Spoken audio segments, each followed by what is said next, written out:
श्री शिवाय नमस्तुभ्यम। हरे कृष्ण। आप सभी का दिन शुभ हो। प्रिय श्रोताओं, आज हम शिव पुराण की कथा के 6वें दिवस में प्रवेश कर रहे हैं। बीते हुए प्रत्येक दिन में हमने शिव जी के अद्भुत रूप, उनकी करुणा, उनका तेज और उनका तप देखा। हर प्रसंग केवल एक कहानी नहीं बल्कि जीवन के किसी गहरे सत्य को प्रकट करता है। इस कथा को निरंतर और श्रद्धापूर्वक सुनना, यही तो सच्ची भक्ति है। यदि आपने हर दिन इस यात्रा को अपनाया है तो यह केवल श्रवण नहीं, आत्मा की तपस्या बन चुकी होगी। और आज का अध्याय शुरू करने से पहले एक बार फिर से हम सभी प्रार्थना करें। हे महादेव, जैसे आपके त्रिनेत्र से ज्ञान का प्रकाश फूटता है, वैसे ही हमें भी इस कथा के माध्यम से विवेक और समर्पण की दृष्टि मिले। हमारे मन में कोई अहंकार न रहे, केवल भक्ति रहे और आपकी कृपा की छाया सदैव बनी रहे। हर हर महादेव। देवर्षि नारद ने पूछा, हे पूज्य पिताजी, दृढ़ता पूर्वक उत्तम व्रत का पालन करने वाले दक्ष ने तपस्या करके देवी से कौन सा वरदान प्राप्त किया तथा वे देवी किस प्रकार दक्ष की कन्या हुई? तब ब्रह्मा जी कहने लगे कि हे नारद, तुम धन्य हो। इन सभी मुनियों के साथ भक्ति पूर्वक इस प्रसंग को सुनो। मेरी आज्ञा पाकर उत्तम बुद्धि वाले महाप्रजापति दक्ष ने क्षीर सागर के उत्तर तट पर स्थित हो देवी जगदम्बिका को पुत्री के रूप में प्राप्त करने की इच्छा तथा उनके प्रत्यक्ष दर्शन की कामना के लिए उन्हें हृदय मंदिर में विराजमान करके तपस्या प्रारंभ कर दी। दक्ष ने मन को संयम में रखकर दृढ़ता पूर्वक कठोर व्रत का पालन करते हुए शौच, संतोष आदि नियमों से युक्त होकर 3000 दिव्य वर्षों तक तप किया। वे कभी जल पीकर रहते, कभी हवा पीते और कभी सर्वथा उपवास किया करते थे। भोजन के नाम पर कभी सूखे पत्ते चबा लेते थे। हे मुनिश्रेष्ठ नारद, तदंतर यम नियमादि से युक्त हो जगदम्बा की पूजा में लगे हुए दक्ष को देवी शिवा ने प्रत्यक्ष दर्शन दिया। जगन्मयी जगदम्बा का प्रत्यक्ष दर्शन पाकर प्रजापति दक्ष ने अपने आप को कृतकृत्य माना। वे कालिका देवी सिंह पर आरूढ़ थी। उनकी अंग कांति श्याम थी, मुख बड़ा ही मनोहर था। वे चारों भुजाओं से युक्त थीं और हाथों में वरद, अभय, नील कमल और खड्ग धारण किए हुए थीं। उनकी मूर्ति बड़ी ही मनोहारिणी थी। नेत्र कुछ कुछ लाल थे। खुले हुए केश बड़े सुंदर दिखाई देते थे। उत्तम प्रभा से प्रकाशित होने वाली उन जगदम्बा को भलीभांति प्रणाम करके दक्ष विचित्र वचनावलियों द्वारा उनकी स्तुति करते हुए कहने लगे। दक्ष ने कहा, हे जगदम्ब, हे महामाये, जगदीशे, महेश्वरी, आपको नमस्कार है। आपने कृपा करके मुझे अपने स्वरूप का दर्शन कराया है। हे भगवती, हे आद्य, मुझ पर प्रसन्न होइए। शिव रूपिणी प्रसन्न होइए। भक्त वरदायिनी प्रसन्न होइए। जगन्माये, आपको मेरा नमस्कार है। श्री ब्रह्मा जी कहते हैं, हे मुने, संयत चित्त वाले दक्ष के इस प्रकार स्तुति करने पर महेश्वरी शिवा ने स्वयं ही उनके अभिप्राय को जान लिया। तब भी दक्ष से इस प्रकार कहने लगी, हे दक्ष, तुम्हारी इस उत्तम भक्ति से मैं बहुत संतुष्ट हूँ। तुम अपना मनोवांछित वर मांगो। तुम्हारे लिए मुझे कुछ भी अदेय नहीं है। तब जगदम्बिका की ये बात सुनकर प्रजापति दक्ष बड़े प्रसन्न हुए और उन शिवा को बारंबार प्रणाम करते हुए बोले, हे जगदम्ब, हे महामाये, यदि आप मुझे वर देने के लिए उद्यत हैं तो मेरी बात सुनिए और प्रसन्नतापूर्वक मेरी इच्छा पूर्ण कीजिए।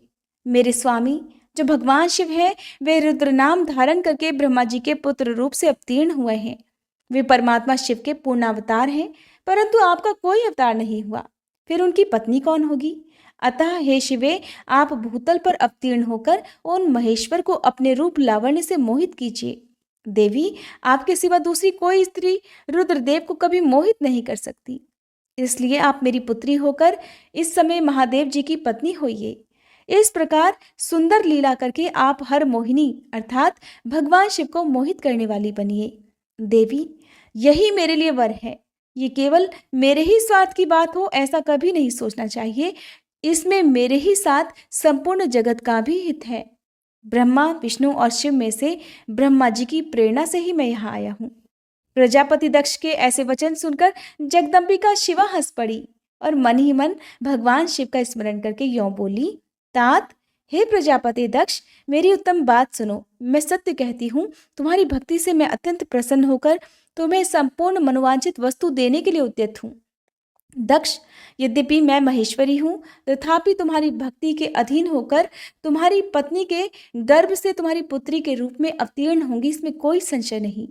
अनग, मैं अत्यंत दुस्सह तपस्या करके ऐसा प्रयत्न करूंगी जिससे महादेव जी का वर पाकर उनकी पत्नी हो जाऊं। इसके सिवा और किसी उपाय से कोई कार्य सिद्ध नहीं हो सकता, क्योंकि वे भगवान सदाशिव सर्वथा निर्विकार हैं, ब्रह्मा और विष्णु के भी सेव्य हैं तथा नित्य परिपूर्ण रूप ही हैं। मैं सदा उनकी दासी और प्रिया हूँ। प्रत्येक जन्म में वे नाना रूपधारी शंभु ही मेरे स्वामी होते हैं। भगवान सदाशिव अपने दिए हुए वर के प्रभाव से ब्रह्मा जी की भ्रकुटी से रुद्र रूप में अवतीर्ण हुए हैं। मैं भी उनके वर से उनकी आज्ञा के अनुसार यहाँ अवतार लूंगी। हे तात, अब तुम अपने घर को जाओ। इस कार्य में जो मेरी दूती अथवा सहायिका होगी उसे मैंने जान लिया है। अब शीघ्र ही मैं तुम्हारी पुत्री होकर महादेव जी की पत्नी बनूंगी। दक्ष से ये उत्तम वचन कहकर मन ही मन शिव जी की आज्ञा प्राप्त करके देवी शिवा ने शिव के चरणान बिंदों का चिंतन करते हुए फिर कहा, हे प्रजापते, परंतु मेरा एक प्रण है, उसे तुम्हें सदा मन में रखना चाहिए। मैं उस प्रण को सुना देती हूँ, तुम उसे सत्य समझो, मिथ्या मत मानो। यदि कभी मेरे प्रति तुम्हारा आदर घट जाएगा, तब उसी समय मैं अपने शरीर को त्याग दूंगी, अपने स्वरूप में लीन हो जाऊंगी अथवा दूसरा शरीर धारण कर लूंगी। और मेरा ये कथन एकदम सत्य है। प्रजापते, प्रत्येक सर्ग या कल्प के लिए तुम्हें ये वर दे दिया गया, मैं तुम्हारी पुत्री होकर भगवान शिव की पत्नी होंगी। मुख्य प्रजापति दक्ष से ऐसा कहकर महेश्वरी शिवा उनके देखते ही देखते वहीं अंतर्ध्यान हो गई। दुर्गा जी के अंतर्ध्यान होने पर दक्ष भी अपने आश्रम को लौट गए और ये सोचकर प्रसन्न रहने लगे कि अब देवी शिवा मेरी पुत्री होने वाली हैं। ब्रह्मा जी कहते हैं, हे नारद, प्रजापति दक्ष अपने आश्रम में जाकर मेरी आज्ञा पाकर हर्ष भरे मन से नाना प्रकार की मानसिक सृष्टि करने लगे। उस प्रजा सृष्टि को बढ़ती हुई न देखकर प्रजापति दक्ष ने अपने पिता मुझ ब्रह्मा से कहा, ब्राह्मण, हे तात, हे प्रजानाथ, प्रजा बढ़ ही नहीं रही है। हे प्रभु, मैंने जितने जीवों की सृष्टि की थी वे सब तो उतने ही रह गए हैं। हे प्रजानाथ, मैं क्या करूं? जिस उपाय से ये जीव अपने आप बढ़ने लगे वो उपाय मुझे बताइए। तदनुसार मैं प्रजा की सृष्टि करूंगा और इसमें कोई संशय नहीं। तब मैंने कहा कि हे तात, हे प्रजापति दक्ष, मेरी उत्तम बात सुनो और उसके अनुसार ही कार्य करो। सूर्यश्रेष्ठ भगवान शिव तुम्हारा कल्याण करेंगे। हे प्रजेश, प्रजापति पंचजन अर्थात वीरण की जो परम सुंदरी पुत्री असकनी है उसे तुम पत्नी रूप से ग्रहण करो। स्त्री के साथ मैथुन धर्म का आश्रय ले तुम पुनः इस प्रजा सर्ग को बढ़ाओ। आस्तिकनी जैसी कामिनी के गर्भ से तुम बहुत सी संतानें उत्पन्न कर सकोगे। तदंतर मैथुन धर्म से प्रजा की उत्पत्ति करने के उद्देश्य से प्रजापति दक्ष ने मेरी आज्ञा के अनुसार वीरण प्रजापति की पुत्री के साथ विवाह किया। अपनी पत्नी वीरणी के गर्भ से प्रजापति दक्ष ने 10,000 पुत्र उत्पन्न किए जो हर्यश्व कहलाए। हे मुने, वे सब के सब पुत्र समान धर्म का आचरण करने वाले हुए। पिता की भक्ति में तत्पर रहकर वे सदा वैदिक मार्ग पर ही चलते थे। एक समय पिता ने उन्हें प्रजा की सृष्टि करने का आदेश दिया। तब वे सभी दाक्षायण नामधारी पुत्र सृष्टि के उद्देश्य से तपस्या करने के लिए पश्चिम दिशा की ओर गए। वह नारायण सर नामक परम पावन तीर्थ है, जहाँ दिव्य सिंधु नद और समुद्र का संगम हुआ है। उस तीर्थ जल का ही निकट से स्पर्श करते उनका अंतःकरण शुद्ध और ज्ञान से संपन्न हो गया। उनकी आंतरिक मल राशि धुल गई और वे परमहंस धर्म में स्थित हो गई। दक्ष के वे सभी पुत्र पिता के आदेश में बंधे हुए थे, अतः मन को सुस्थिर करके प्रजा की वृद्धि के लिए वह तप करने लगे। वे सभी सत्पुरुषों में श्रेष्ठ थे। हे नारद, जब तुम्हें पता लगा कि हर्यश्व गण सृष्टि के लिए तपस्या कर रहे हैं, तब भगवान लक्ष्मीपति के हार्दिक अभिप्राय को जानकर तुम स्वयं उनके पास गए और आदरपूर्वक इस प्रकार बोले, नारायण नारायण, दक्षपुत्र हर्यश्वगण, तुम लोग पृथ्वी का अंत देखे बिना सृष्टि रचना करने के लिए कैसे उद्यत हो गए? ब्रह्मा जी कहते हैं, हे नारद, हर्यश्व आलस्य से दूर रहने वाले थे और जन्मकाल से ही बड़े बुद्धिमान थे। वे सब के सब तुम्हारा उपर्युक्त कथन सुनकर स्वयं उस पर विचार करने लगे। उन्होंने ये विचार किया कि जो उत्तम शास्त्र रूपी पिता के निवृत्ति परक आदेश को नहीं समझता, वो केवल रज आदि गुणों पर विश्वास करने वाला पुरुष सृष्टि निर्माण का कार्य कैसे आरंभ कर सकता है? ऐसा निश्चय करके वे उत्तम बुद्धि और एक चित्त वाले दक्ष कुमार नारद को प्रणाम करके और उनकी परिक्रमा करके ऐसे पथ पर चले गए जहां जाकर कोई वापस नहीं लौटता है। नारद, तुम भगवान शंकर के मन हो और मुने, तुम समस्त लोकों में अकेले विचरा करते हो। तुम्हारे मन में कोई विकार नहीं है, क्योंकि तुम सदा महेश्वर की मनोवृत्ति के अनुसार ही कार्य करते हो। जब बहुत समय बीत गया, तब मेरे पुत्र प्रजापति दक्ष को यह पता लगा कि मेरे सभी पुत्र नारद से शिक्षा पाकर नष्ट हो गए हैं, अर्थात मेरे हाथ से निकल गए। इससे उन्हें बड़ा दुख हुआ। वे बार बार कहने लगे, उत्तम संतानों का पिता होना शोक का ही स्थान है, क्योंकि श्रेष्ठ पुत्रों के बिछड़ जाने से पिता को बड़ा कष्ट होता है। शिव जी की माया से मोहित होने से दक्ष को पुत्र वियोग के कारण बहुत शोक होने लगा। तब मैंने आकर अपने पुत्र दक्ष को बड़े प्रेम से समझाया और सांत्वना दी। देव का विधान प्रबल होता है इत्यादि बातें बताकर उनके मन को शांत किया। मेरे सांत्वना देने पर दक्ष पुनः पंचकन्या आसिकनी के गर्भ से शबलाश्व नाम के एक सहस्त्र पुत्र उत्पन्न किए। पिता का आदेश पाकर वे पुत्र भी प्रजा सृष्टि के लिए दृढ़तापूर्वक प्रतिज्ञा पालन का नियम लेकर उसी स्थान पर गए जहां उनके सिद्धि को प्राप्त हुए बड़े भाई गए थे। नारायण सरोवर के जल का स्पर्श होने मात्र से उनके सारे पाप नष्ट हो गए और उनके अंतःकरण में शुद्धता आ गई और वे उत्तम व्रत के पालक शबलाश्व ब्रह्मा का जप करते हुए वहां बड़ी भारी तपस्या करने लगे। उन्हें प्रजा सृष्टि के लिए उद्यत जान तुम पुनः पहले की तरह ईश्वरी गति का स्मरण करते हुए उनके पास गए और वही बात कहने लगे जो उनके भाइयों से पहले ही कह चुके थे। मुने, तुम्हारा दर्शन अमोघ है, इसलिए तुमने उनको भी भाइयों का ही मार्ग दिखलाया। अतएव वे भाइयों के ही पथ पर ऊर्ध्व गति को प्राप्त हुए। उसी समय प्रजापति दक्ष को बहुत से उत्पात दिखाई दिए। इससे मेरे पुत्र दक्ष को बड़ा विस्मय हुआ और वे मन ही मन बहुत दुखी हुए। फिर उन्होंने पूर्ववत तुम्हारी ही करतूत से अपने पुत्रों का नाश हुआ सुना। इससे उन्हें बड़ा आश्चर्य हुआ। वे पुत्र शोक से मूर्छित होकर अत्यंत कष्ट का अनुभव करने लगे। फिर दक्ष ने तुम पर बड़ा क्रोध किया और कहने लगे, ये नारद बड़ा दुष्ट है। दैववश उसी समय तुम दक्ष पर अनुग्रह करने के लिए वहां आ पहुंचे। तुम्हें देखते ही शोकावेश से युक्त हुए दक्ष के ओठ रोष से फड़कने लगे। तुम्हें सामने पाकर वे धिक्कारने और निंदा करने लगे। दक्ष कहने लगे, ओ नीच, तुमने ये क्या किया? तुमने झूठ मूठ साधुओं का बाना पहन रखा है। इसी के द्वारा ठगकर हमारे भोले भाले बालकों का जो तुमने भिक्षुओं का मार्ग दिखलाया है, ये अच्छा नहीं किया। तुम बड़े ही निर्दय और शठ हो। इसीलिए तुमने हमारे इन बालकों के जो अभी ऋषि ऋण, देव ऋण और पितृ ऋण से मुक्त नहीं हो पाए थे, लोक और परलोक दोनों के श्रेय का नाश कर डाला। और जो पुरुष इन तीनों ऋणों को उतारे बिना ही मोक्ष की इच्छा मन में लिए माता पिता को त्याग कर घर से निकल जाता है, सन्यासी हो जाता है, वह अधोगति को प्राप्त होता है। तुम निर्दय और बड़े निर्लज्ज हो। बच्चों की बुद्धि में भेद पैदा करने वाले हो और अपने सुयश को स्वयं ही नष्ट कर रहे हो। हे मूढ़ मते, तुम भगवान विष्णु के पार्षदों में व्यर्थ ही घूमते फिरते हो। अधमाधम, तुमने बारंबार मेरा अमंगल किया है। अतः आज से तीनों लोकों में विचरते हुए तुम्हारा पैर कहीं स्थिर नहीं रहेगा, अथवा कहीं भी तुम्हें ठहरने के लिए सुस्थिर ठौर ठिकाना नहीं मिलेगा। नारद, यद्यपि तुम साधु पुरुषों द्वारा सम्मानित हो, तथापि उस समय दक्ष ने शोकवश तुम्हें वैसा श्राप दे डाला। वे ईश्वर की इच्छा को समझ ही नहीं सके। शिव जी की माया ने उन्हें अत्यंत मोहित कर दिया था। हे मुने, तुमने उस शाप को चुपचाप ग्रहण कर लिया और अपने चित्त में विकार तक नहीं आने दिया। यही तो ब्रह्म भाव है। ईश्वर कोटि के महात्मा पुरुष स्वयं शाप को मिटा देने में समर्थ होने पर भी उसे सह लेते हैं। श्री ब्रह्मा जी कहते हैं, हे देवर्षि, इसी समय दक्ष के इस बर्ताव को जानकर मैं भी वहां आ पहुंचा और पूर्ववत उन्हें शांत करने के लिए सांत्वना देने लगा। तुम्हारी प्रसन्नता को बढ़ाते हुए मैंने दक्ष के साथ तुम्हारा सुंदर स्नेहपूर्ण संबंध स्थापित कराया।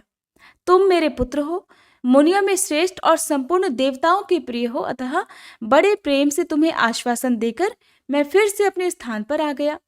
तदंतर प्रजापति दक्ष ने मेरी अनुनय के अनुसार अपनी पत्नी के गर्भ से 60 सुंदर कन्याओं को जन्म दिया और आलस्य रहित होकर धर्म आदि के साथ उन सभी का विवाह कर दिया। हे मुनीश्वर, मैं उसी प्रसंग को बड़े प्रेम से कह रहा हूं, तुम सुनो। हे मुने, दक्ष ने अपनी 10 कन्याएं विधि पूर्वक धर्म को ब्याह दी। 13 कन्याएं कश्यप मुनि को दे दी और 27 कन्याओं का विवाह उन्होंने चंद्रमा के साथ कर दिया। भूत या बहुपुत्र अंगिरा तथा कृशास्व को उन्होंने 2-2 कन्याएं दी और शेष 4 कन्याओं का विवाह तार्क्ष अर्थात अरिष्टनेमि के साथ कर दिया। इन सब की संतान परंपराओं से तीनों लोक भरे पड़े हैं, अतः विस्तार भय से उनका वर्णन नहीं किया जाता। कुछ लोग शिवा या सती को दक्ष की ज्येष्ठ पुत्री बताते हैं, दूसरे लोग उन्हें मझली पुत्री मानते हैं, तो कुछ लोग अन्य सबसे छोटी पुत्री मानते हैं। कल्प भेद से ये तीनों मत ठीक है। पुत्र और पुत्रियों की उत्पत्ति के पश्चात पत्नी सहित प्रजापति दक्ष ने बड़े प्रेम से मन ही मन जगदम्बिका का ध्यान किया, साथ ही गदगद वाणी से प्रेम पूर्वक उनकी स्तुति भी की। बारंबार अंजलि बांधकर नमस्कार करते हुए वे विनीत भाव से देवी को मस्तक झुकाते थे। इससे देवी शिवा संतुष्ट हुई और उन्होंने अपने प्रण की पूर्ति के लिए मन ही मन विचार किया कि अब मैं वीरिणी के गर्भ से अवतार लूं। ऐसा विचार कर वे जगदम्बा दक्ष के हृदय में निवास करने लगी। हे मुनि श्रेष्ठ, उस समय दक्ष की बड़ी शोभा होने लगी। फिर उत्तम मुहूर्त देखकर दक्ष ने अपनी पत्नी में प्रसन्नता पूर्वक गर्भाधान किया। तब दयालु शिवा दक्ष पत्नी के चित्त में निवास करने लगी। उनमें गर्भधारण के सभी चिन्ह प्रकट हो गए। हे तात, उस अवस्था में वीरिणी की शोभा भी बढ़ गई और उसके चित्त में अधिक हर्ष छा गया। भगवती शिवा के निवास के प्रभाव से वीरिणी महामंगल रूपिणी हो गई। दक्ष ने अपने कुल संप्रदाय, वेद ज्ञान और हार्दिक उत्साह के अनुसार बड़ी प्रसन्नता के साथ पुंसवन आदि संस्कार संबंधी श्रेष्ठ क्रियाएं संपन्न की। उन कर्मों के अनुष्ठान के समय महान उत्सव हुआ। प्रजापति ने ब्राह्मणों को उनकी इच्छा के अनुसार धन दिया। उस अवसर पर वीरिणी के गर्भ में देवी का निवास हुआ जानकर श्री विष्णु आदि सभी देवताओं को बड़ी प्रसन्नता हुई। उन सब ने वहां आकर जगदम्बा का स्तवन किया और समस्त लोकों का उपकार करने वाली देवी शिवा को बारंबार प्रणाम किया। ये सब देवता प्रसन्नचित हो दक्ष प्रजापति तथा वीरिणी की भूरी भूरी प्रशंसा करके अपने अपने स्थान को लौट गए। हे नारद, जब 9 महीने बीत गए तब लौकिक गति का निर्वाह कराकर 10वें महीने के पूर्ण होने पर चंद्रमा आदि ग्रहों तथा ताराओं की अनुकूलता से युक्त सुखद मुहूर्त में देवी शिवा शीघ्र ही अपनी माता के सामने प्रकट हुई। उनके अवतार लेते ही प्रजापति दक्ष बड़े प्रसन्न हुए और उन्हें महान तेज से दैदीप्यमान देखकर उनके मन में ये विश्वास हो गया कि साक्षात वे शिवा देवी ही मेरी पुत्री के रूप में प्रकट हुई हैं। उसी समय आकाश से फूलों की वर्षा होने लगी, मेघ जल बरसाने लगे। हे मुनीश्वर, सती के जन्म लेते ही संपूर्ण दिशाओं में तत्काल शांति छा गई। देवतागण आकाश में खड़े होकर मांगलिक बाजे बजाने लगे। अग्निशालाओं की बुझी हुई अग्नियां सहसा प्रज्वलित हो उठी और सब कुछ परम मंगलमय हो गया। वीरिणी के गर्भ से साक्षात जगदम्बा को प्रकट हुई देख दक्ष ने दोनों हाथ जोड़कर नमस्कार किया और बड़े भक्ति भाव से उनकी स्तुति करने लगे। बुद्धिमान दक्ष के स्तुति करने पर जगन माता शिवा उस समय दक्ष से इस प्रकार बोली जिससे माता वीरिणी ना सुन सके। देवी कहने लगी, हे प्रजापते, तुमने पहले पुत्री रूप में मुझे प्राप्त करने के लिए मेरी आराधना की थी। तुम्हारा वह मनोरथ आज सिद्ध हो गया। अब तुम उस तपस्या के फल को ग्रहण करो। उस समय दक्ष से ऐसा कहकर देवी ने अपनी माया से शिशु रूप धारण कर लिया और शैशव भाव प्रकट करती हुई वे वहां रोने लगी। उस बालिका का रुदन सुनकर सभी स्त्रियां और दासियां बड़े वेग से बड़ी प्रसन्नता के साथ वहां आ पहुंची। आसिकनी की पुत्री का अलौकिक रूप देखकर उन सभी स्त्रियों को बड़ा हर्ष हुआ। नगर के सभी लोग उस समय जय जयकार करने लगे। गीत और वाद्यों के साथ बड़ा भारी उत्सव होने लगा। पुत्री का मनोहर मुख देखकर सबको बड़ी ही प्रसन्नता हुई। दक्ष ने वैदिक और कुलोचित आचार का विधि पूर्वक अनुष्ठान किया, ब्राह्मणों को दान दिया और दूसरों को भी धन बांटा। सब और यथोचित गान और नृत्य होने लगे। भांति भांति के मंगल कृत्यों के साथ बहुत से बाजे बजने लगे। उस समय दक्ष ने समस्त सद्गुणों की सत्ता से प्रशंसित होने वाली अपनी उस पुत्री का नाम बड़ी प्रसन्नता के साथ उमा रख दिया। तदंतर संसार में लोगों की ओर से उसके और भी नाम प्रचलित हो गए। जो सब के सब महान मंगलदायक और विशेषतः समस्त दुखों का नाश करने वाले हैं। वीरिणी और महात्मा दक्ष अपनी पुत्री का पालन करने लगे तथा वह शुक्ल पक्ष की चंद्रकला के समान दिनों दिन अब बढ़ने लगी। हे नारद, बाल्यावस्था में भी समस्त उत्तमोत्तम गुण उसमें उसी तरह प्रवेश करने लगे जैसे शुक्ल पक्ष के बाल चंद्रमा में भी समस्त मनोहारिणी कलाएं प्रविष्ट हो जाती हैं। दक्ष कन्या सती सखियों के बीच बैठी बैठी जब अपने भावों में निमग्न होती थी तब बारंबार भगवान शिव की मूर्ति को चित्रित करने लगती थी। मंगलमयी सती जब बाल्योचित सुंदर गीत गाती तब वह स्थाणु, हर और रुद्र नाम लेकर स्मर शत्रु शिव का स्मरण किया करती थी।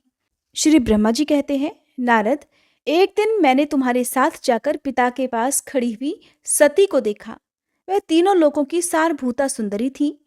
उसके पिता ने मुझे नमस्कार करके तुम्हारा भी सत्कार किया।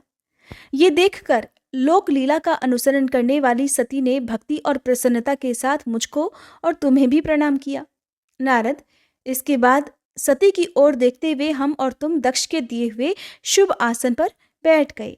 उसके बाद मैंने उस विनयशीला बालिका से कहा, सती, जो केवल तुम्हें ही चाहते हैं और तुम्हारे मन में भी एकमात्र जिनकी ही कामना है, उन्हीं सर्वज्ञ जगदीश्वर महादेव जी को तुम पति रूप में प्राप्त करो।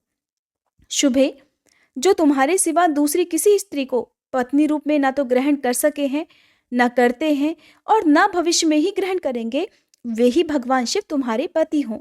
वे तुम्हारे ही योग्य हैं, किसी दूसरे के नहीं। नारद, सती से ऐसा कहकर मैं प्रजापति दक्ष के घर में देर तक ठहरा रहा। फिर उनसे विदा लेकर मैं और तुम दोनों अपने अपने स्थान को चले आए। मेरी बात को सुनकर दक्ष को बड़ी प्रसन्नता हुई। उनकी सारी मानसिक चिंता दूर हो गई और उन्होंने अपनी पुत्री को परमेश्वरी समझकर गोद में उठा लिया। इस प्रकार कुमारोचित सुंदर लीला विहारों से सुशोभित होती हुई भक्त वत्सला सती, जो स्वेच्छा से मानव रूप धारण करके प्रकट हुई थी, कुमारावस्था को पार कर गई। बाल्यावस्था बिताकर जब थोड़ी युवावस्था को प्राप्त हुई सती अत्यंत तेज और शोभा से संपन्न होकर संपूर्ण अंगों से मनोहर दिखाई देने लगी। लोकेश दक्ष ने देखा कि सती के शरीर में अब युवावस्था के लक्षण प्रकट होने लगे हैं। तब उनके मन में ये चिंता हुई कि मैं महादेव जी के साथ इनका विवाह कैसे करूं। सती स्वयं भी महादेव जी को पाने की प्रतिदिन अभिलाषा रखती थी, इसलिए पिता के मनोभाव को समझकर वे माता के पास गईं। विशाल बुद्धि वाली सती रूपिणी परमेश्वरी शिवा ने अपनी माता वीरिणी से भगवान शंकर की प्रसन्नता के लिए तपस्या करने के लिए आज्ञा मांगी। माता की आज्ञा मिल गई, इसलिए दृढ़तापूर्वक व्रत का पालन करने वाली सती ने महेश्वर को पति रूप में प्राप्त करने के लिए अपने ही घर पर उनकी आराधना आरंभ कर दी। आश्विन मास में नंदा अर्थात प्रतिपदा, षष्ठी और एकादशी तिथियों में उन्होंने भक्ति पूर्वक गुड़, भात और नमक चढ़ाकर भगवान शिव का पूजन किया और उन्हें नमस्कार करके उसी नियम के साथ उस मास को बिताया। कार्तिक मास की चतुर्दशी को सजाकर रखे हुए मालपुओं और खीर से परमेश्वर शिव की आराधना करके वे नित्य निरंतर उनका चिंतन करने लगी। मार्गशीर्ष मास के कृष्ण पक्ष की अष्टमी तिथि को तिल, जौ और चावल से हर की पूजा करके ज्योतिर्मय दीप दिखाकर अथवा आरती करके सती अपना दिन बिताती थी। पौष मास के शुक्ल पक्ष की सप्तमी को रात भर जागरण करके प्रातःकाल खिचड़ी का नैवेद्य लगाकर वे शिव जी की पूजा करती थी। माघ की पूर्णिमा को रात में जागरण करके सवेरे नदी में नहाती और गीले वस्त्र सहित तट पर बैठकर भगवान शंकर की पूजा किया करती। फाल्गुन मास के कृष्ण पक्ष की चतुर्दशी तिथि को रात में जागरण करके उस रात के चारों पहरों में शिव जी की विशेष पूजा करती और नटों द्वारा नाटक भी कराती थी। चैत्र मास के शुक्ल पक्ष की चतुर्दशी को वे दिन रात शिव जी का स्मरण करती हुई अपना समय बिताती और ढाक के फूलों तथा दवनों से भगवान शिव की पूजा करती थी। वैशाख शुक्ल तृतीया को सती तिल का आहार करके रहती और नए जौ के भात से रुद्रदेव की पूजा करके उस महीने को बिताती थी।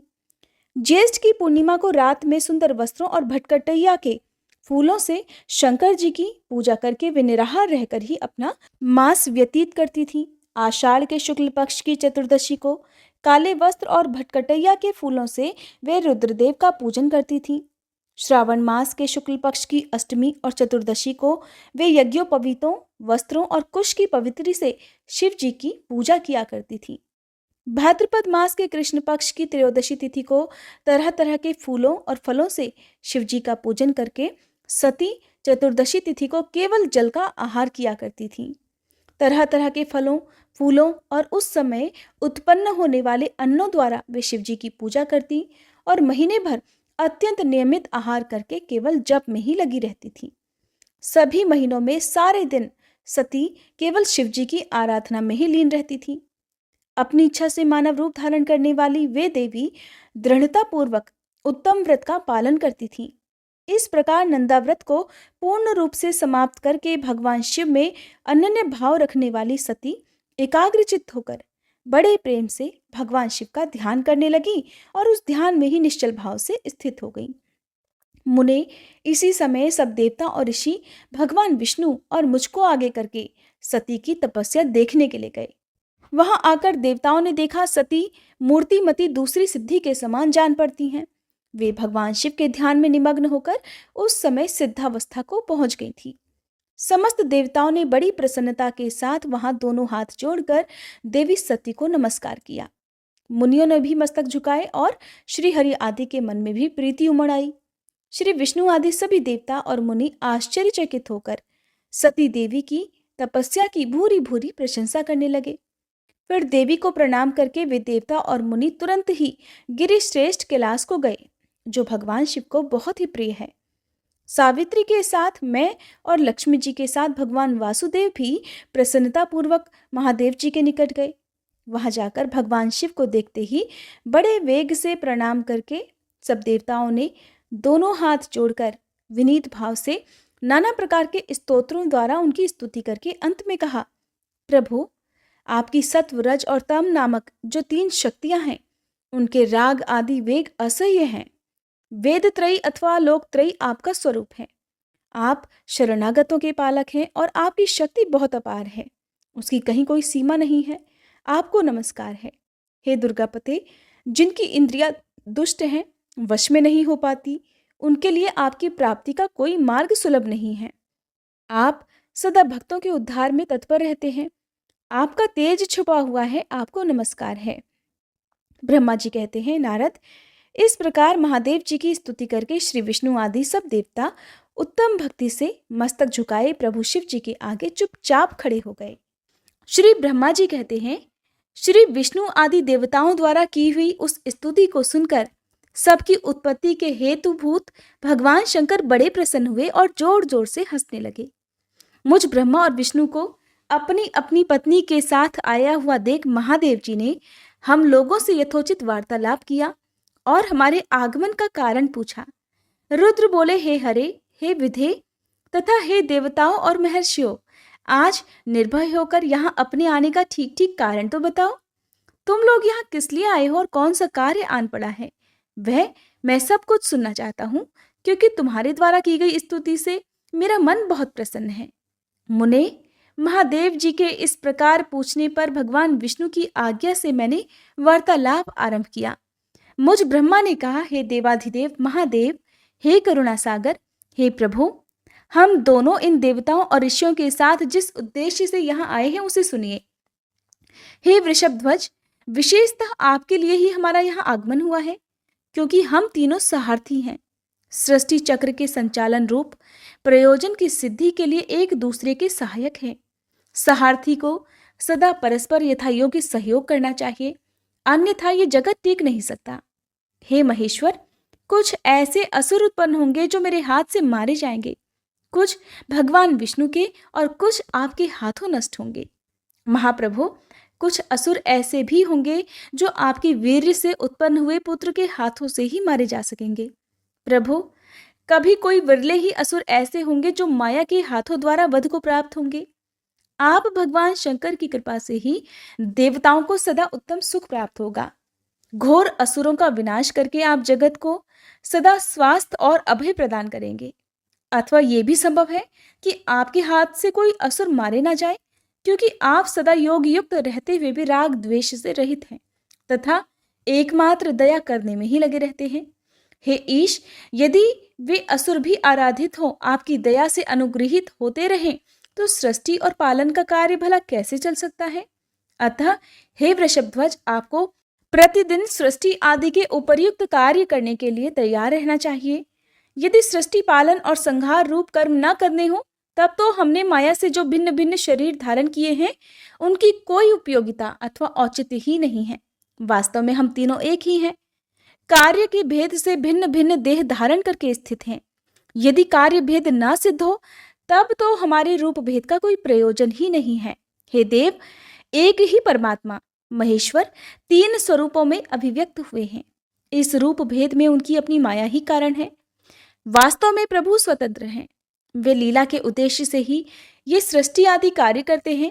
भगवान श्री हरि उनके बाएं अंग से प्रकट हुए हैं, मैं ब्रह्मा उनके दाएं अंग से प्रकट हुआ हूँ, और आप रुद्रदेव उन सदाशिव के हृदय से आविर्भूत हुए हैं। अतः आप ही शिव के पूर्ण रूप हैं। हे प्रभु, इस प्रकार अभिन्न रूप होते हुए भी हम तीन रूपों में प्रकट हैं। हे सनातन देव, हम तीनों उन्हीं भगवान सदाशिव और शिवा के पुत्र हैं। इस यथार्थ तत्व का आप हृदय से अनुभव कीजिए। हे प्रभु, मैं और श्री विष्णु आपके आदेश से प्रसन्नता पूर्वक लोक की सृष्टि और पालन के कार्य कर रहे हैं तथा कार्य कारणवश सपत्नीक भी हो गए हैं। अतः आप भी विश्व हित के लिए तथा देवताओं को सुख पहुंचाने के लिए एक परम सुंदरी रमणी को अपनी पत्नी बनाने के लिए ग्रहण कीजिए। हे महेश्वर, एक बात और है, उसे भी सुनिए। मुझे पहले के वृतांत का स्मरण हो आया है।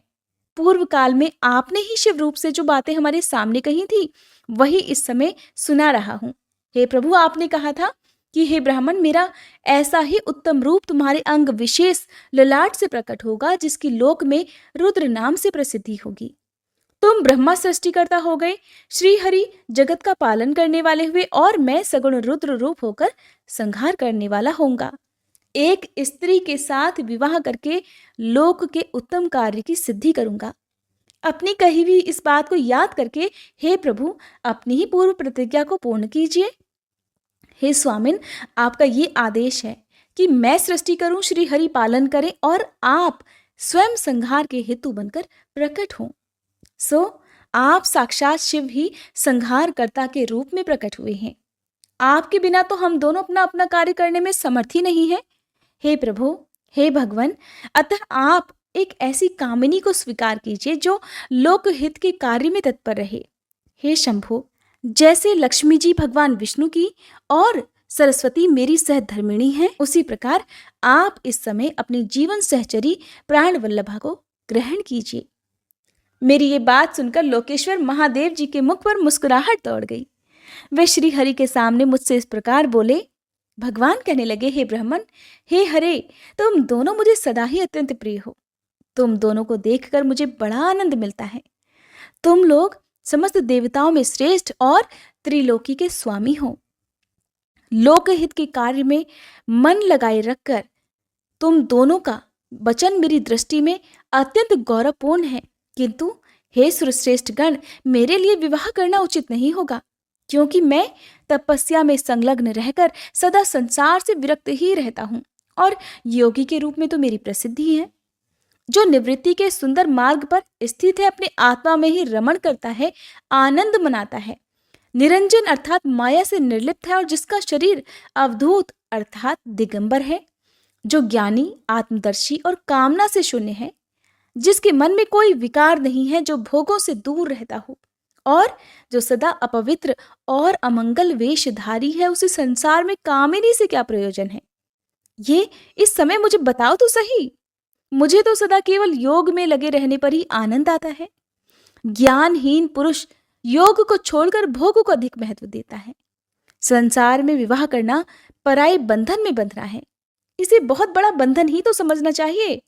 इसीलिए मैं सत्य सत्य कहता हूं, विवाह के लिए मेरे मन में थोड़ी सी भी अभिरुचि नहीं है। आत्मा ही अपना उत्तम अर्थ या स्वार्थ है। उसका भली भांति चिंतन करने के कारण मेरी लौकिक स्वार्थ में प्रवृत्ति नहीं होती। तथापि जगत के हित के लिए तुमने जो कुछ भी कहा है, मैं उसे करूंगा। तुम्हारे वचन को गरिष्ठ मानकर अथवा अपनी कही हुई बात को पूर्ण करने के लिए मैं अवश्य ही विवाह करूंगा, क्योंकि मैं सदा भक्तों के वश में रहता हूं। और जैसे मैं नारी को प्रिय पत्नी के रूप में ग्रहण करूंगा और जैसी शर्त के साथ ग्रहण करूंगा, अब उसे भी सुनो। हे हरे, हे ब्राह्मण, मैं जो कुछ कहता हूं वह सर्वथा उचित ही है। जो नारी मेरे तेज को विभाग पूर्वक ग्रहण कर सके, जो योगिनी तथा इच्छानुसार रूप धारण करने वाली हो, उसी को तुम पत्नी बनाने के लिए मुझे बताओ। जब मैं योग में तत्पर रहूं तब उसे भी योगिनी बनकर रहना होगा, और जब मैं कामासक्त हूं तब उसे भी कामिनी के रूप में ही मेरे पास रहना होगा। वेद वेत्ता विद्वान जिन्हें अविनाशी बतलाते हैं, उन ज्योति स्वरूप सनातन शिव का मैं सदा चिंतन करता हूं और करता रहूंगा। हे ब्राह्मण, उन सदाशिव के चिंतन में जब मैं न लगा हूं तभी उस भामिनी के साथ मैं समागम कर सकता हूं। जो मेरे शिव चिंतन में विघ्न डालने वाली होगी वह जीवित नहीं रह सकती, उसे अपने जीवन से हाथ धोना पड़ेगा। तुम, विष्णु और मैं तीनों ही ब्रह्म स्वरूप शिव के अंशभूत हैं। अतः हे महाभागगण, हमारे लिए उनका निरंतर चिंतन करना ही उचित है। हे कमलासन, उनके चिंतन के लिए मैं बिना विवाह के भी रह लूंगा, किंतु उनका चिंतन छोड़कर विवाह नहीं करूंगा। अतः तुम मुझे ऐसी पत्नी प्रदान करो जो सदा मेरे कर्म के अनुकूल चल सके। ब्राह्मण, उसमें भी मेरी एक और शर्त है, उसे भी तुम सुनो। यदि उस स्त्री का मुझ पर और मेरे वचन पर अविश्वास होगा तो मैं उसका त्याग कर दूंगा। उनकी ये बात सुनकर मैंने और श्री हरि ने मंद मुस्कान के साथ मन ही मन प्रसन्नता का अनुभव किया। फिर मैं विनम्र होकर कहने लगा कि हे नाथ, हे महेश्वर, हे प्रभु, आपने जैसी नारी की खोज आरंभ की है, वैसे ही स्त्री के विषय में मैं आपको प्रसन्नता पूर्वक कह रहा हूं। साक्षात सदाशिव की धर्म पत्नी जो उमा है, वे ही जगत का कार्य सिद्ध करने के लिए भिन्न भिन्न रूपों में प्रकट हुई हैं। हे प्रभु, सरस्वती और लक्ष्मी, ये दो रूप धारण करके वे पहले ही यहाँ आ चुकी है। इनमें लक्ष्मी तो श्री विष्णु की प्राण वल्लभा हो गई और सरस्वती मेरी। अब हमारे लिए वे तीसरा रूप धारण करके प्रकट हुई हैं। हे प्रभु, लोक हित का कार्य करने की इच्छा वाली देवी शिवा तक्ष पुत्री के रूप में अवतीर्ण हुई हैं। उनका नाम सती है। सती ही ऐसी भार्या हो सकती है, हे प्रभु, जो सदा आपके लिए हितकारिणी हो। देवेश, महातेजस्विनी सती आपके लिए, आपको पति रूप में प्राप्त करने के लिए दृढ़ता पूर्वक कठोर व्रत का पालन करती हुई तपस्या कर रही हैं। हे महेश्वर, आप उन्हें वर देने के लिए जाइए, कृपा कीजिए और बड़ी प्रसन्नता के साथ उन्हें उनकी तपस्या के अनुरूप वर देकर उनके साथ विवाह कर लीजिए। हे शंकर, भगवान विष्णु की, मेरी तथा इन संपूर्ण देवताओं की यही इच्छा है। आप अपनी शुभ दृष्टि से हमारी इच्छा को पूर्ण कीजिए, जिससे हम आदर पूर्वक इस उत्सव को देख सकें। ऐसा होने से तीनों लोकों में सुख देने वाला परम मंगल होगा और सबकी सारी चिंता मिट जाएगी, इसमें कोई संशय नहीं है। तदंतर मेरी बात समाप्त होने पर लीला विग्रह धारण करने वाले भक्त वत्सल महेश्वर से मधुसूदन अच्युत ने इसी का समर्थन किया। तब भक्त वत्सल भगवान शिव ने हंसकर कहा, बहुत अच्छा, ऐसा ही होगा।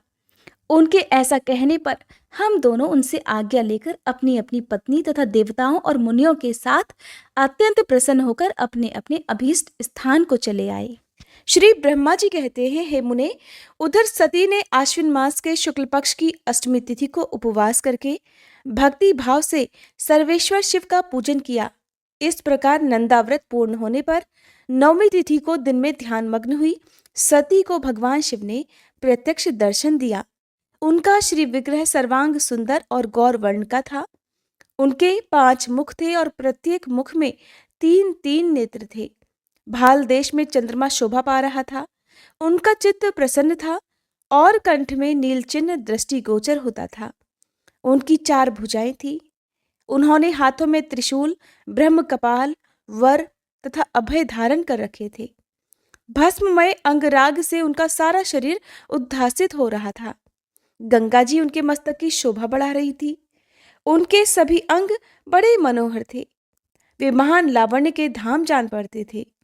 उनके मुख करोड़ों चंद्रमाओं के समान प्रकाशमान और आहृतजनक थे। उनकी अंग कांति करोड़ों कामदेवों को तिरस्कृत कर रही थी तथा उनकी आकृति स्त्रियों के लिए सर्वथा ही प्रिय थी। देवी सती ने ऐसे सौंदर्य माधुर्य से युक्त प्रभु महादेव जी को प्रत्यक्ष देखकर उनके चरणों की वंदना की। उस समय उनका मुख लज्जा से झुका हुआ था। तपस्या के पुंज का फल प्रदान करने वाले महादेव जी उन्हीं के लिए कठोर व्रत धारण करने वाली सती को पत्नी बनाने के लिए प्राप्त करने की इच्छा रखते हुए भी उनसे इस प्रकार बोले। महादेव जी ने कहा, उत्तम व्रत का पालन करने वाली हे दक्ष नंदिनी, मैं तुम्हारे इस व्रत से बहुत प्रसन्न हूं, इसलिए कोई वर मांगो। तुम्हारे मन को जो अभीष्ट होगा वही वर मैं तुम्हें दूंगा। श्री ब्रह्मा जी कहते हैं, हे मुने, जगदीश्वर महादेव जी यद्यपि सती के मनोभाव को जानते थे तो भी उनकी बात सुनने के लिए कहने लगे, देवी कोई वर मांगो। परंतु सती लज्जा के अधीन हो गई थी, इसलिए उनके हृदय में जो बात थी उसे वे स्पष्ट शब्दों में कह न सकी। उनका जो अभीष्ट मनोरथ था वह लज्जा से आच्छादित हो गया। प्राण वल्लभ भगवान शिव का प्रिय वचन सुनकर देवी सती अत्यंत प्रेम में मग्न हो गई। इस बात को जानकर भक्त वत्सल भगवान शंकर बड़े प्रसन्न हुए और शीघ्रता पूर्वक बार बार कहने लगे, देवी वर मांगो, वर मांगो। सत्पुरुषों के आश्रयभूत अंतर्यामी शंभु देवी सती की भक्ति के वशीभूत हो गए थे। तब सती ने अपनी लज्जा को रोककर महादेव जी से कहा, हे वर देने वाले प्रभु, मुझे मेरी इच्छा के अनुसार ऐसा वर दीजिए जो टल ना सके। भक्त वत्सल भगवान शंकर ने देखा कि सती अपनी बात पूरी नहीं कह पा रही हैं। तब वे स्वयं ही उनसे बोले, हे देवी, तुम मेरी भार्या हो जाओ। अपने अभीष्ट फल को प्रकट करने वाले उनके इस वचन को सुनकर आनंद मग्न हुई देवी सती चुपचाप खड़ी रह गई, क्योंकि वे तो मनोवांछित वर पा चुकी थी। फिर दक्ष कन्या प्रसन्न होकर दोनों हाथ जोड़कर मस्तक झुकाकर भक्त वत्सल शिव से बारंबार इस प्रकार कहने लगी, हे देवादिदेव महादेव, हे प्रभो, हे जगतपते, आप मेरे पिता को कहकर वैवाहिक विधि से मेरा पाणी ग्रहण कीजिए। ब्रह्मा जी कहते हैं, हे नारद, सती की ये बात सुनकर भक्त वत्सल महेश्वर ने प्रेम से उनकी ओर देखकर कहा, प्रिय, ऐसा ही होगा। तब दक्ष कन्या सती भी भगवान शिव को प्रणाम करके भक्ति पूर्वक विदा मांग जाने की आज्ञा प्राप्त करके मोह और आनंद से युक्त होकर अपनी माता जी के पास लौट गई। इधर भगवान शिव भी हिमालय पर अपने आश्रम में प्रवेश करके दक्ष कन्या सती के वियोग से कुछ कष्ट का अनुभव करते हुए उन्हीं का चिंतन करने लगे।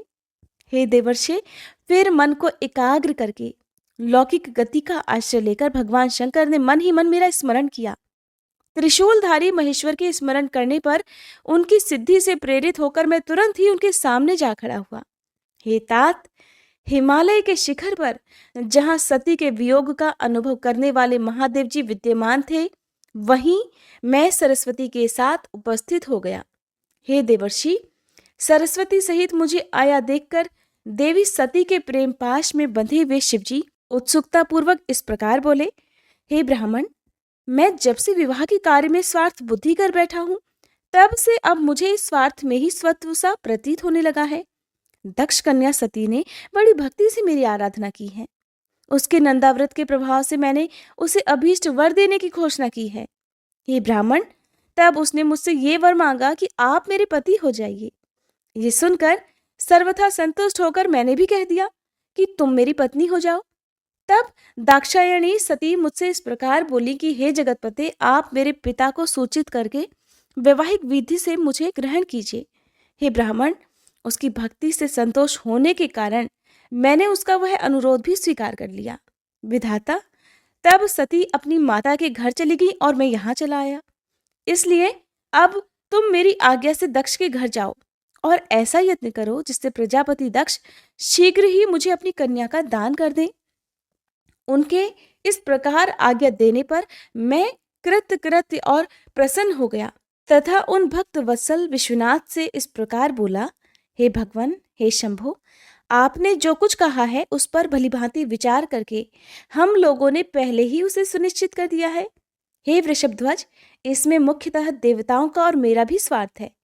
दक्ष स्वयं ही आपको अपनी पुत्री प्रदान करेंगे, किंतु आपकी आज्ञा से मैं भी उनके सामने आपका ये संदेश कह दूंगा। सर्वेश्वर महाप्रभु महादेव जी से ऐसा कहकर मैं अत्यंत वेगशाली रथ के द्वारा दक्ष के घर जा पहुंचा। नारद जी ने पूछा, हे वक्ताओं में श्रेष्ठ महाभाग विधाता, बताइए, जब सती घर पर लौटकर आई तब दक्ष ने उनके लिए क्या किया? ब्रह्मा जी कहने लगे, तपस्या करके मनोवांछित वर पाकर देवी सती जब घर को लौट गई तब वहां उन्होंने माता पिता को प्रणाम किया। सती ने अपनी सखी के द्वारा माता पिता को तपस्या संबंधी सब समाचार कहलवाया। सखी ने यह भी सूचित किया कि सती को महेश्वर से वर की प्राप्ति हुई है। वे सती की भक्ति से बहुत संतुष्ट हुए हैं। फिर सती के मुंह से सारा वृतांत सुनकर माता पिता को बड़ा आनंद प्राप्त हुआ और उन्होंने महान उत्सव किया। उदार चेता दक्ष और महामनस्विनी वीरिणी ने ब्राह्मणों को उनकी इच्छा के अनुसार द्रव्य दिया तथा अन्यान्य अंधों और दीनों को भी धन बांटा। प्रसन्नता बढ़ाने वाली अपनी पुत्री को हृदय से लगाकर माता वीरिणी ने उनका मस्तक सूंघा और आनंद मग्न होकर उसकी बारंबार प्रशंसा की। तदंतर कुछ समय व्यतीत होने पर धर्मज्ञों में श्रेष्ठ दक्ष इस चिंता में पड़ गए कि मैं अपनी इस पुत्री का विवाह भगवान शंकर के साथ किस प्रकार करूं। महादेव जी प्रसन्न होकर आए थे पर वे तो चले गए। अब मेरी पुत्री के लिए वे फिर यहाँ कैसे आएंगे? यदि किसी को शीघ्र ही भगवान शिव के निकट भेजा जाए तो ये भी उचित नहीं जान पड़ता, क्योंकि यदि वे इस तरह अनुरोध करने पर भी मेरी पुत्री को ग्रहण ना करें तो मेरी तो याचना ही निष्फल हो जाएगी। इस प्रकार की चिंता में पड़े हुए प्रजापति दक्ष के सामने मैं सरस्वती के साथ सहसा उपस्थित हुआ। मुझ पिता को आया देख दक्ष प्रणाम करके विनीत भाव से खड़े हो गए। उन्होंने मुझ स्वयंभू को यथा योग्य आसन दिया। तदंतर दक्ष ने जब मेरे आने का कारण पूछा तब मैंने सब बातें बताकर उनसे कहा, हे प्रजापते, भगवान शंकर ने तुम्हारी पुत्री को प्राप्त करने के लिए निश्चय ही मुझे तुम्हारे पास भेजा है। इस विषय में जो श्रेष्ठ कृत्य हो उसका निश्चय करो। जैसे सती ने नाना प्रकार के भावों से तथा सात्विक व्रत के द्वारा भगवान शिव की आराधना की है, उसी तरह वे भी सती की आराधना करते हैं। इसलिए हे दक्ष, भगवान शिव के लिए ही संकल्पित और प्रकट हुई अपनी इस पुत्री को तुम बिना देर किए उनकी सेवा में सौंप दो। इससे तुम कृतकृत्य हो जाओगे। मैं नारद के साथ जाकर उन्हें तुम्हारे घर ले आऊंगा। फिर तुम उन्हीं के लिए उत्पन्न हुई अपनी यह पुत्री उनके हाथों में दे दो।